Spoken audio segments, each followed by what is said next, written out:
Assalamualaikum warahmatullahi wabarakatuh. Kembali lagi bersama Ustadz Huda. Kaifa halukum? Alhamdulillah nahnu bi khair. Semoga kita selalu dalam lindungan Allah Subhanahu wa taala. Insyaallah teman-teman, pada video kali ini Huda akan melanjutkan kisah Nabi Musa alaihissalam part yang kedua. Yang mana part pertama yaitu tentang kisah lahirnya Nabi Musa sampai kepada mukjizat, yaitu tongkat Nabi Musa berubah menjadi ular. Untuk part yang kedua ini kita akan lanjut perjalanan Nabi Musa alaihissalam. Setelah peristiwa mukjizat dan orang-orang dan para penyihir itu bersujud menyembah Allah Subhanahu wa taala, maka Fir'aun semakin sombong dan tidak mau mendengar dakwah Nabi Musa dan Nabi Harun alaihissalam. Akhirnya mereka kembali menyiksa kaum Nabi Musa alaihissalam, yaitu Bani Israel, dengan kejam. Kemudian Allah menghukum Fir'aun atau memberi azab kepada Fir'aun atau memberi musibah kepada Fir'aun dan pengikutnya dengan membuat kerajaan Mesir dilanda kekeringan. Dan selanjutnya Allah menjadikan sungai Nil dan sumur-sumur yang ada di Mesir, daerah tersebut, itu menjadi berwarna merah yang mana tidak bisa diminum. Dan selanjutnya Allah memberikan musibah yang lainnya, yaitu dengan mengirim serangan berupa serangga belalang yang sangat banyak yang memakan semua tumbuh-tumbuhan yang ada pada saat itu, sehingga manusia tidak bisa memakan tumbuhan tersebut. Dan Allah juga memberikan musibah yang lain, yaitu dengan mengirim seratusan katak yang membuat orang-orang kafir atau pengikut Fir'aun laknatullah alaih tidak bisa tidur ketika malam hari. Tetapi dengan musibah-musibah tersebut, Fir'aun masih tetap angkuh dan tidak mau menyembah Allah Subhanahu wa taala. Na'udzubillah. Kemudian Nabi Musa berdoa kepada Allah Subhanahu wa taala, meminta untuk diizinkan Nabi Musa membawa kaumnya keluar dari kerajaan Mesir. Mengetahui hal tersebut, Fir'aun segera mengejar atau menyusul mereka, yaitu Nabi Musa dan kaumnya. Ketika tentara Fir'aun sudah dekat dan Nabi Musa sudah berada di istilahnya pantai, istilahnya di awal laut ya, pantainya. Kemudian Allah mewahyukan kepada Nabi Musa alaihissalam untuk memukulkan tongkatnya. Tongkat yang dibawa Nabi Musa itu dipukulkan ke tanah. Kemudian atas izin Allah seketika terbelahlah Laut Merah. Kemudian berjalan Nabi Musa dan para pengikutnya Bani Israel di tengah-tengah laut yang terbelah itu. Dan kemudian Fir'aun pun menyusul di belakang pasukan atau di belakang rombongan Nabi Musa dan para pengikutnya. Ketika Nabi Musa dan para pengikutnya Bani Israel sudah sampai di ujung laut atau di seberang laut, kala itu Fir'aun masih berada di tengah-tengah laut. Kemudian atas izin Allah Nabi Musa kembali mengetukkan tongkatnya dan seketika pula langsung terhembuslah dua lautan yang terbelah tadi menjadi satu dan membuat Fir'aun dan pengikutnya laknatullahi alaihim tenggelam di dalam Laut Merah, seketika menghilang, tidak terlihat karena tenggelam di dalam Laut Merah.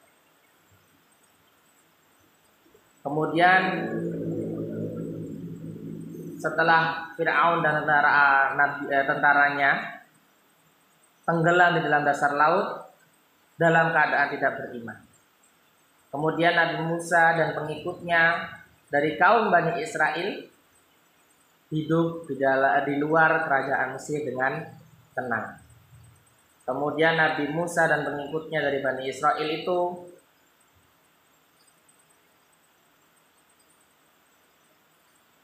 berdakwah. Pada suatu hari Allah memanggil Nabi Musa alaihissalam kembali ke Bukit Tursina, yang mana pada saat itu Allah memberikan lembaran kertas atau yang bisa disebut dengan Taurat, kitab Nabi Musa alaihissalam, yang berisi tentang aturan kehidupan Bani Israel atau kaum Nabi Musa alaihissalam. Tetapi pada saat kembali Nabi Musa setelah dari Bukit Tursina, mendapati bahwa kaumnya tidak menyembah Allah lagi, tetapi menyembah patung sapi emas yang dapat bersuara. Melihat hal tersebut, Nabi Musa tidak putus asa, selalu mengajak, selalu menasehati kaumnya untuk kembali menyembah Allah Subhanahu wa ta'ala. Kemudian selanjutnya pada suatu hari Allah memerintahkan Nabi Musa alaihi salam untuk bertemu dengan Nabi Khidir. Dan Nabi Khidir ini tidak termasuk di dalam 25 nabi yang mungkin teman-teman sudah hafal. Tetapi Nabi Khidir ini juga disebutkan dalam Al-Quran di surat Al-Kahfi dari ayat 72 sampai ayat 78. Nah, di situ diceritakan tentang pertemuan Nabi Khidir dan Nabi Musa alaihi salam, yaitu yang Nabi Musa mendapat nasihat dan pelajaran dari Nabi Khidir, yaitu agar selalu sabar dan tidak tergesa-gesa serta selalu percaya kepada Allah Subhanahu wa ta'ala.